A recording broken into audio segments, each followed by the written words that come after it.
Good morning, it's Phil Thatch, and we are going on another road trip in the Mustang Mach E. Now, this road trip is going to be to a beautiful waterfall that's kind of way off the interstate, so there's no chargers around if we get in trouble. But we're going to try to make it, and let's get going in the 2025 Mustang Mach E. The battery is charged to 98%, and the GIS gauge, the range remaining gauge, says 264 miles, which is more than enough to get to our destination and back without charging. After about 4 miles on back roads, this trip involves about 10 or 15 miles on the interstate, and then it goes back to slower speeds. And the interstate part involves going over a mountain. So right now we're only getting 2.6 miles per kilowatt hour, which is kind of low. I think this car is rated at 3.5 miles per kilowatt hour. We'll see if we actually get that on this trip. We're down to 92% on the battery, and our miles remaining is 245. This car has Blue Cruise hands-free driving. It's like a 90-day trial of it. It costs, I think, $24.95. And when it expires, I'm just going to let it expire. Then this car will have adaptive cruise control where it will match the speed of the car in front of you, and it will keep you in your lane, but you have to keep your hands on the wheel. Right now, I'm completely hands-free. This is what it will look like when Blue Cruise expires. You can see it's telling me to keep my hands on the wheel, but it is keeping the car in the lane. It is monitoring my speed, and it will adapt to the speed of a slower car. And now it's bitching because I have my hands off the wheel. Our battery at this stop is at 91%, and our range is 242 miles. We have traveled 15.8 miles so far, and this is a place where we're stopped right now where we may stop in case of an emergency on the way home. Let me show you where we're at. We are at a Ford dealership. This is a Ford dealership in Cleveland, Tennessee. We have to drive past this both on the way, but we don't need any juice right now because we're still at 90-something%. But if we're getting super low on the way home, we can keep this in our hip pocket that we can stop here and get some electricity from these. I believe these are level 3. Hello, my name is Hydro, certified with Ford Charge. Looks like it'll do 120 kilowatts on my car or 240 kilowatts for an F-150 Lightning if only one is hooked up. It's pretty nice. There's 1, 2, 3, 4, 5, 6 chargers, but the 5th and 6th one have cars that are in there. Looks like their used car inventory is blocking these spots. So that's not great. But there's still 4 chargers available here. So that will be more than enough for us if we need them, but I don't think we will. Well, we got some breakfast and we are on the way again. We are at our next stop along the way. We've now traveled 43 miles and we have been pretty good with our efficiency in terms of speed and acceleration and deceleration. We're all in the green there. Our time on the road has been 1 hour and 12 minutes. Also, it looks like our average is 3.7 miles per kilowatt hour, which is pretty good. Of course, most of this trip has been at slower speeds, 40 to 60 instead of 60 to 80 like you go on the interstate. So that helps with your economy. Our battery is at 81% and we have 218 miles remaining, which should be plenty to get us to our final destination and all the way back home. But just in case, this location is a Tennessee state park. And just like the state park near our house and many other state parks across the state of Tennessee, this place has a level 2 Rivian charger.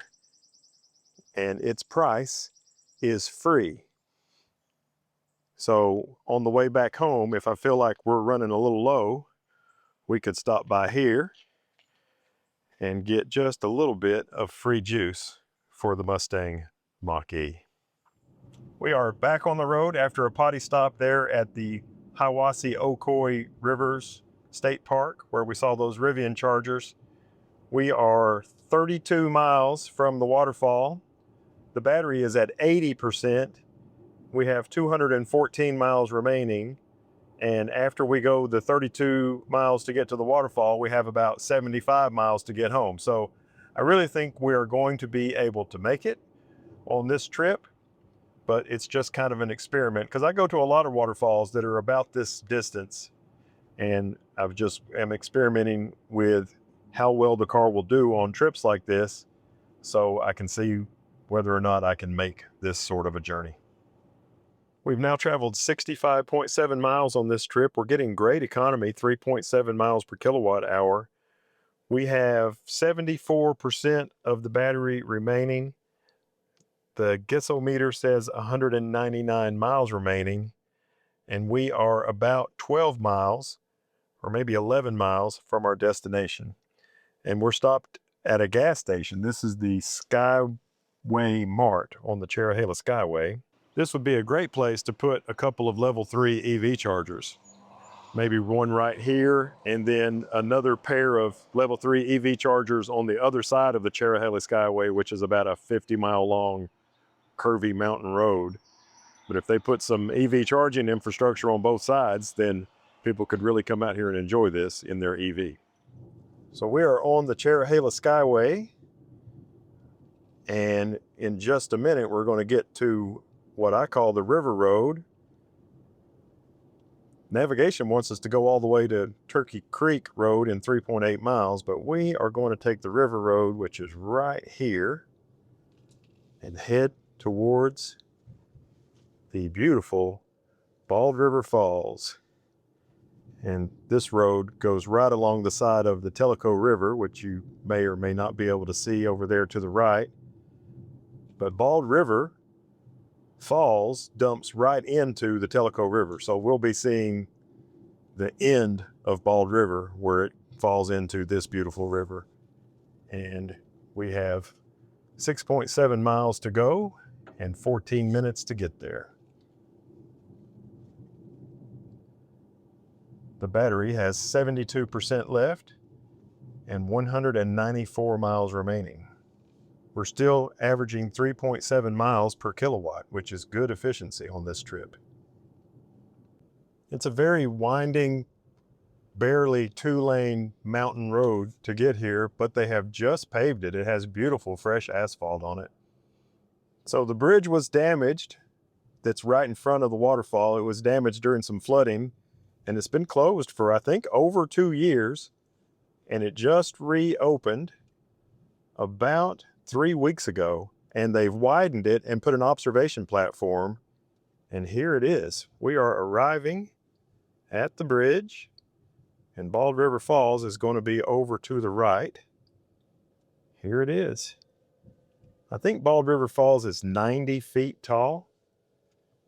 It's a beauty, and there's not much parking, and I'm very excited to tell you that it looks like there's going to be room for us to park. So that is great news. Okay, we have arrived. We averaged 3.7 miles per kilowatt hour on this trip. We have 69% of battery left, 186 miles of range. We traveled 76.4 miles, and we were on the road for 2 hours and 9 minutes. But we are here, and I think we're going to be able to get back without stopping at any of those just-in-case stops that I documented on the way. Let's go take a look at that beautiful waterfall. This new area at the bridge is fantastic. There's a guardrail that separates you and your camera from traffic, and these beautiful stone markers are nice as well. Here's the view of the falls as I approach it. If you want to see a really great waterfall, but you can't hike very far, Bald River Falls is definitely the one, because it's just maybe 50 yards from parking to where I'm standing right now.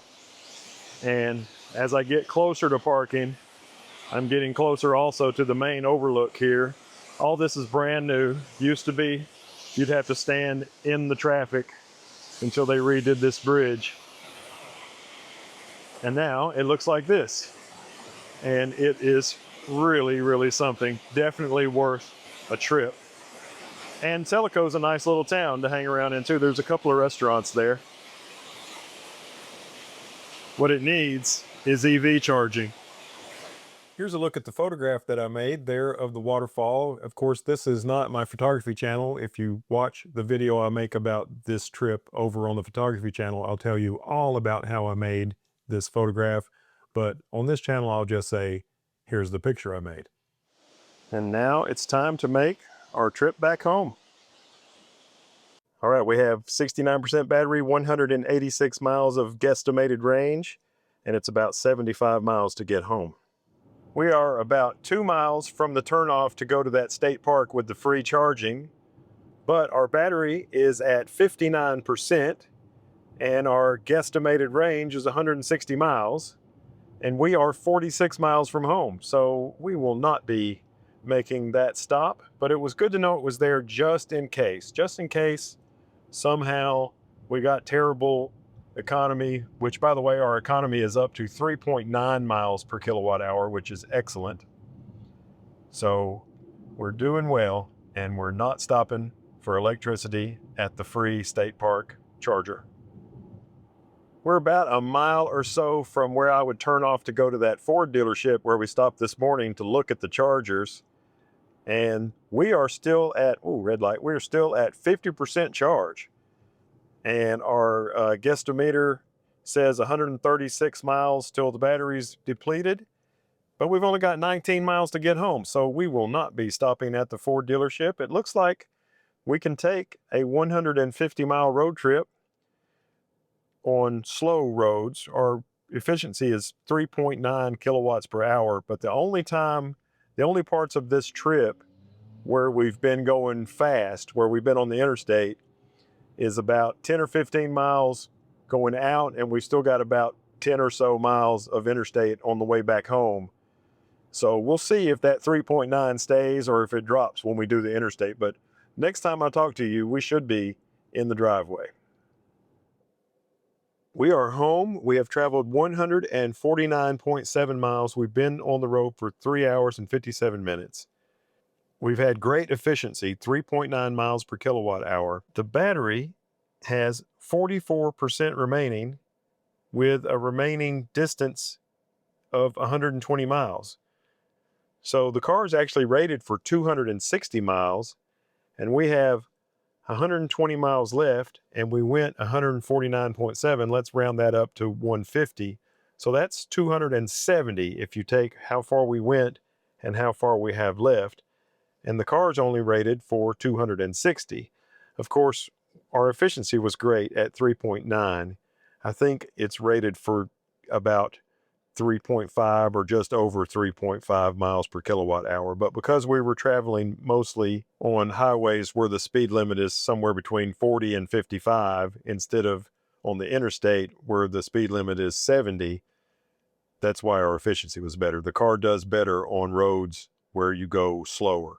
And that was mostly this trip. But, you know, a lot of times when I go to a waterfall, that's the kind of roads you drive on. It's mostly highways that don't have a speed limit of 70 miles an hour. So that means I can go further on these waterfall trips. Now, when I go to big cities, we live in Ooltewah, Tennessee, which is just north of Chattanooga, Tennessee. And a lot of times we go to Knoxville, which is about a 200-mile round trip from here. And I think the car can make that, rated at 260, but it's pretty easy to stop someplace in Knoxville and top the battery up just a little bit. So I think for that sort of a trip, we'll top the battery up. And we've already been to Atlanta. That's 125 miles one way, so 250 for the round trip. And the place we like to stop is a Buc-ee's that's kind of halfway between.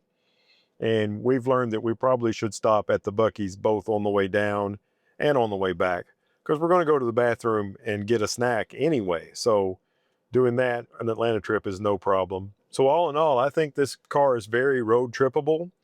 I haven't done any road trips to where I need to stop and get electricity and then continue going away from the house.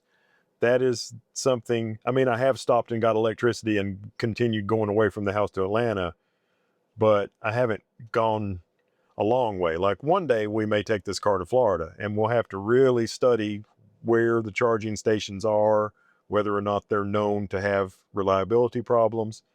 So it's definitely more difficult than a gas car, but it's a fun adventure, and man, I love driving this car. So thanks for watching. I hope you enjoyed the content. If you did, take a second, reach down, hit the thumbs up button if you want to see some more stuff like this and all sorts of things that are not my photography channel. Then subscribe and hit the bell. And as always, I look forward to seeing you in my next video. Bye-bye.